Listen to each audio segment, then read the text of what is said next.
മധുരയുടെ അധിപനായിരുന്ന ശ്രീകൃഷ്ണൻ എന്തുകൊണ്ടാണ് ഗുജറാത്തിൽ ദ്വാരക പണിതത്? ആരെ ഭയന്നാണ് ശ്രീകൃഷ്ണൻ ദ്വാരക നിർമ്മിച്ചത്?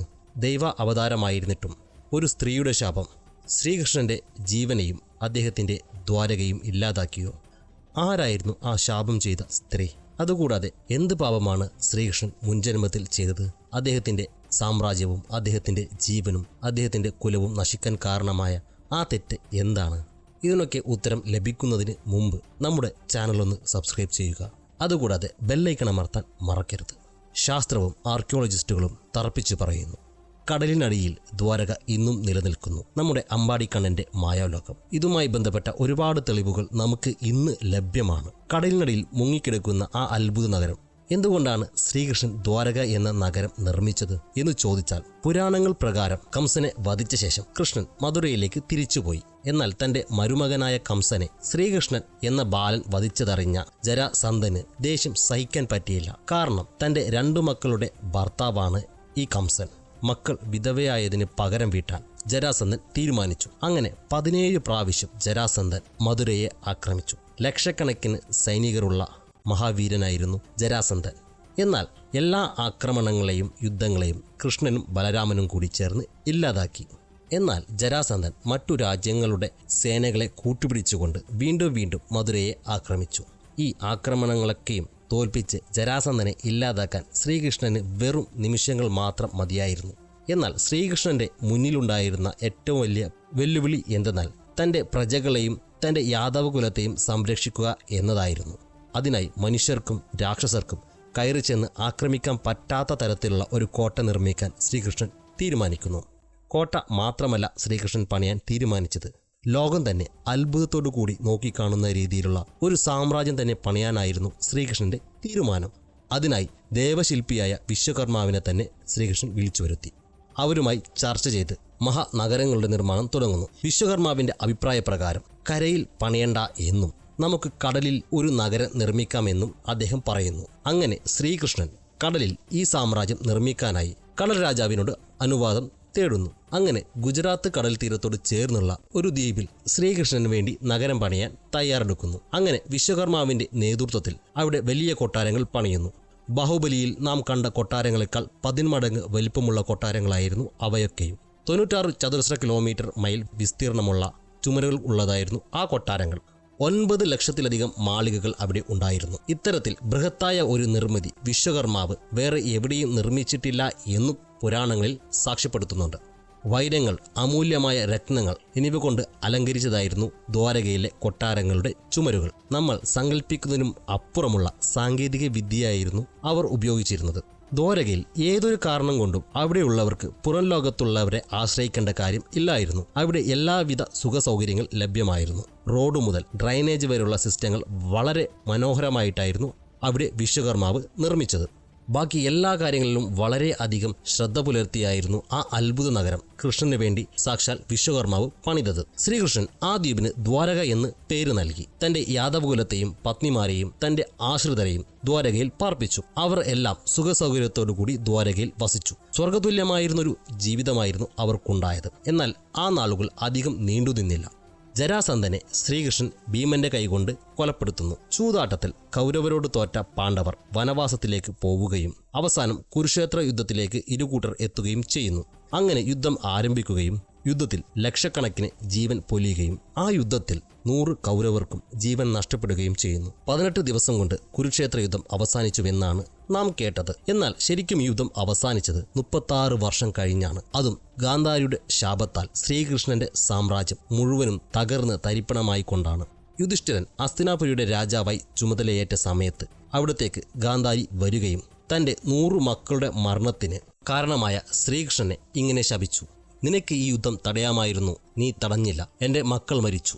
അവർ മരിച്ചു വീഴുമ്പോഴും ഞാൻ നോക്കി നിന്നു. അതേപോലെ നീയും നോക്കി നിൽക്കും. നിന്റെ യാദവകുലവും സാമ്രാജ്യവും തകരും. ഒന്നും ചെയ്യാനാകാതെ നീയും നോക്കി നിൽക്കും. നിന്റെ മരണം സംഭവിക്കുമ്പോഴേക്കും നിന്റെ യാദവകുലം നശിച്ചിരിക്കും വാസുദേവ എന്നായിരുന്നു ആ ശാപവാക്കുകൾ.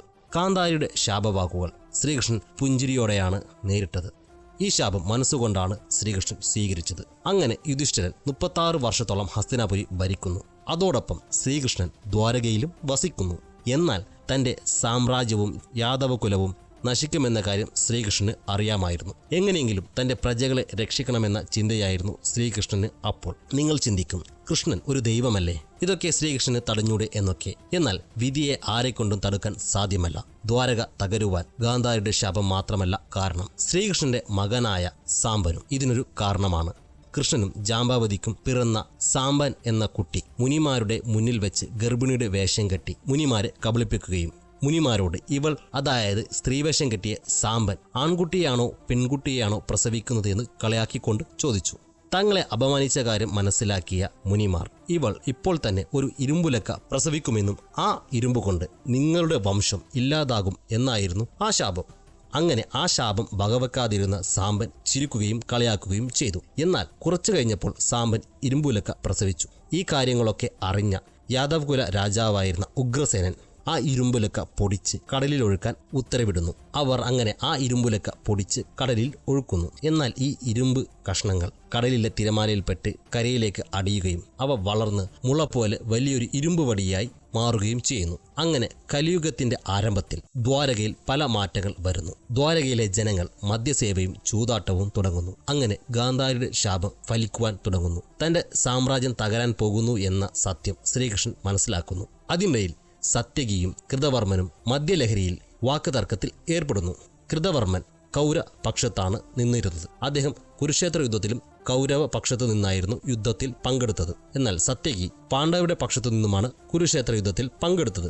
ഇവിടെ വാക്കുതർക്കം മൂർച്ഛിച്ച് രണ്ട് സംഘങ്ങളായി തമ്മിലടിക്കുന്നു. ആയുധങ്ങൾ ഇല്ലാത്തതുകൊണ്ട് അപ്പോൾ അന്ന് കരക്കടിഞ്ഞ ഇരുമ്പ് കഷ്ണങ്ങൾ മുള പോലെ വളർന്ന ആ ഇരുമ്പ് വടികൾ ഉപയോഗിച്ച് അന്യോന്യം ആക്രമിച്ചു. അങ്ങനെ ശ്രീകൃഷ്ണന്റെ മുന്നിൽ വെച്ച് തന്നെ യാദവകുലം നശിച്ചു. അതുകൂടാതെ കടൽ ജലം ഉയരുന്നതും ശ്രീകൃഷ്ണൻ അറിഞ്ഞു. അങ്ങനെ ബാക്കിയുള്ളവരെ അർജുനനെ ഏൽപ്പിച്ചു. അവരെ ഹസ്തനാപുരിക്ക് കൊണ്ടുപോകാൻ ശ്രീകൃഷ്ണൻ അർജുനനോട് ആവശ്യപ്പെടുന്നു. തുടർന്ന് ബലരാമനെ അന്വേഷിച്ചിറങ്ങിയ ശ്രീകൃഷ്ണൻ കാണുന്നത് സ്വയം സമാധിയായ ബലരാമനെയാണ്. അദ്ദേഹത്തിന്റെ വായിലൂടെ ഒരു വെളുത്ത നാഗം പോലെയുള്ള രൂപം അടുത്തുള്ള നദിയിലേക്ക് പോയി അനന്തനാഗമായി അപ്രത്യക്ഷമാകുന്നത് ശ്രീകൃഷ്ണൻ കാണുന്നു. അങ്ങനെ ശ്രീകൃഷ്ണനെ അന്വേഷിച്ചു വന്ന അർജുനൻ കാണുന്നത് ജരൻ എന്ന വേടന്റെ അമ്പുകൊണ്ട് ശ്രീകൃഷ്ണൻ മരണമടഞ്ഞ കാഴ്ചയാണ്. അങ്ങനെ ശ്രീകൃഷ്ണൻ വൈകുണ്ഠ ആരോഹണം നടത്തിയിരുന്നു. ശ്രീകൃഷ്ണന്റെ മരണത്തിന് പിന്നിലുമുണ്ടൊരു കഥ. മുൻജന്മത്തിൽ ശ്രീകൃഷ്ണൻ ചെയ്ത കർമ്മത്തിന്റെ ഫലമാണ് കൃഷ്ണന്റെ മരണം. അതായത് മുൻജന്മത്തിൽ രാമനായി ജനിച്ച കൃഷ്ണൻ ഒളിച്ചിരുന്ന് ബാലിയെ അമ്പെയ്ത് വധിച്ചിരുന്നു. അപ്പോൾ ബാലിക്ക് രാമൻ ഒരു വാക്ക് കൊടുത്തിരുന്നു, അടുത്ത ജന്മത്തിൽ നീ എന്നെ വധിക്കുമെന്ന്.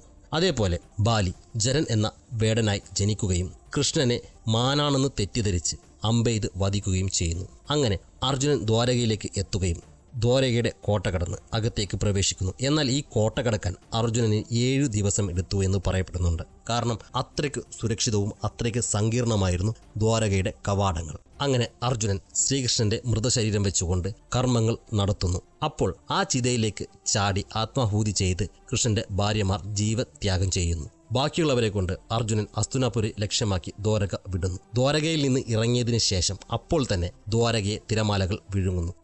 ആ അത്ഭുത നഗരം കടലിനടിയിലേക്ക് എന്നേക്കുമായി ആണ്ടുപോകുന്നു.